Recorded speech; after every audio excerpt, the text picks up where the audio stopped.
शालीन, क्या कहना चाहोगी? इसके पहले भी हमने आपका बहुत सारे बयान लिए, लेकिन आज आप अम्बोली पुलिस स्टेशन आई हो। What is the reason behind that?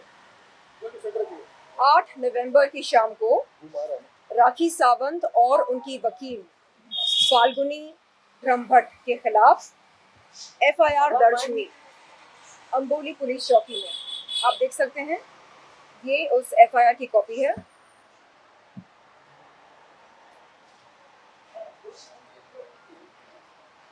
धाराएं देख सकते हैं आप। 354A, IPC 500, IPC 504, IPC 506, IPC 509, IT Act 67A। आपको मैं बता दूं कि इन धाराओं में से कॉग्निजेबल कौन सी धाराएं हैं। IPC 354A ये कॉग्निजेबल है। IPC 509 ये कॉग्निजेबल है और IT Act 67A ये भी कॉग्निजेबल है। इसका मतलब क्या है? इस धारा का मतलब क्या है? 354A, इसका मतलब ये उस अपराध पर लगता है जो यौन शोषण या सेक्सुअल हैरेसमेंट के साथ जुड़ा हो। IPC 509 क्या है? एक्ट, वर्ड और gesture intended to outrage a woman's modesty. इसका मतलब वो अभद्र शब्द या हरकत जिसके चलते किसी महिला की इज्जत को उछाला जाए, ये कलम उस अपराध पर लगता है। IT Act 67A क्या है? हमारा संविधान ये कहता है कि कोई भी इंसान किसी महिला या पुरुष के वस्त्रहीन चित्र, फोटोज या वीडियोस किसी भी पब्लिक प्लेटफॉर्म पर नहीं पेश कर सकता है, नहीं दर्शा सकता है, नहीं शोकेस कर सकता है। ये तमाम अपराध राखी सावंत और उनकी वकील ने किए हैं और इसलिए जी जी पुलिस ने कहा कि बहुत जल्द राखी सावंत और उनकी वकील फाल्गुनी ब्रह्मभट्ट को समन्स नोटिस भेजी जाएगी।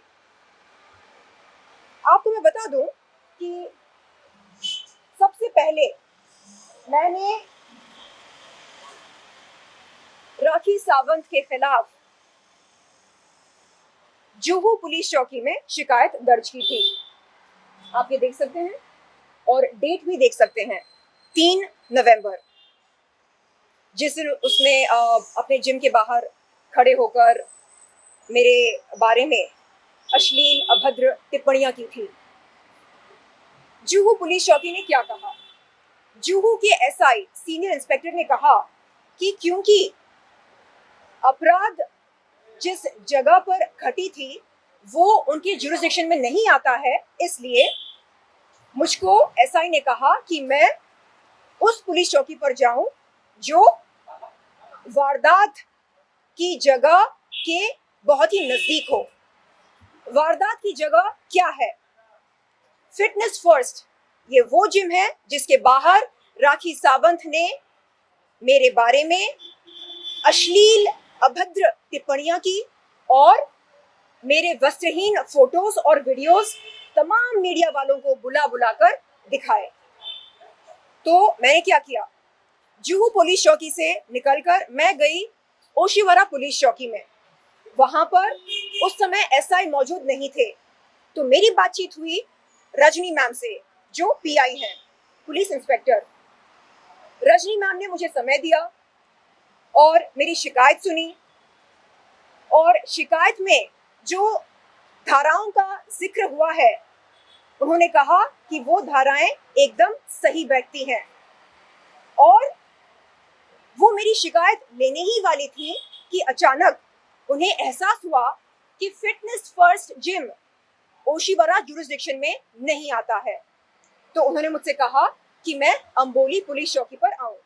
मैं यहाँ पर आई और मैं धन्यवाद देती हूँ अम्बोली पुलिस चौकी को, जो उन्होंने मेरी शिकायत स्वीकार की, मेरा बयान लिया और सबूतों को अच्छी तरह से वेरीफाई किया, जांच पड़ताल की सबूतों की। उसके बाद एफआईआर दर्ज किया राखी सावंत और उनकी वकील फाल्गुनी ब्रह्मभट्ट के खिलाफ। सबसे पहले जो आपने एग्जैक्टली आपने बहुत ही सही सवाल पूछा और अच्छा सवाल पूछा। कल रातों रात राखी सावंत और उनकी वकील फाल्गुनी ब्रह्मभट्ट ने मेरे खिलाफ एक काउंटर एफआईआर दर्ज कराया। कहां? ओशिवरा पुलिस चौकी में।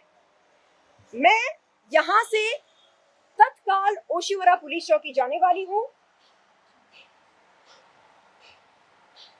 जब मैं वहां पर गई थी, आप देख सकते हैं, उन्होंने मेरी शिकायत की कॉपी स्वीकार की और कहा कि क्योंकि फिटनेस फर्स्ट जिम जहां पर अपराध घटी थी, वो जिम उनके जुरिस्डिक्शन में नहीं आता है, नहीं बैठता है, इसलिए उन्होंने मुझसे कहा कि मैं अंबोली पुलिस चौकी पर आऊं।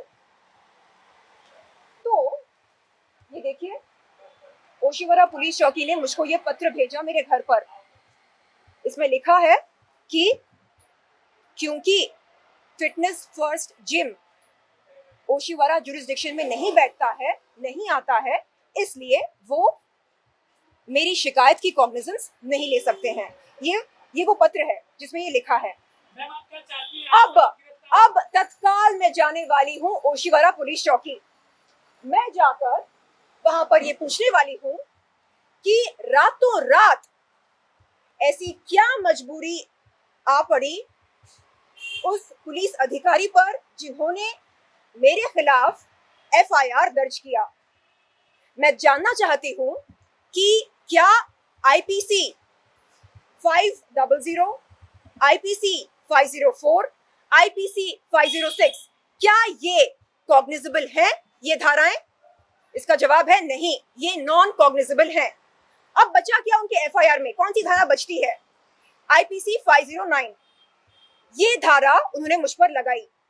क्या ये धारा एक पीड़ित महिला पर जो इंसाफ की लड़ाई लड़ रही है उस पर लागू होती है? ऐसा क्या अभद्र मैंने कहा राखी सावंत के खिलाफ, जिसके चलते ओशिवरा के पुलिस अधिकारी ने बगैर सोचे समझे रातों रात मुझ पर ये धारा लगाई?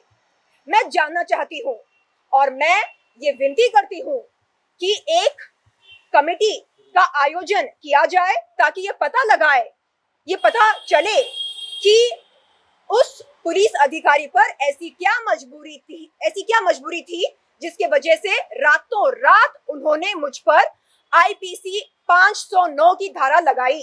दूसरी बात यह है, जब मैं पुलिस चौकी पर जाती हूं, मुझसे पूछा जाता है, मैडम अपराध कहां घटी, किस जगह पर घटी? ज्यूरिसडिक्शन का नियम मुझ पर लागू होता है।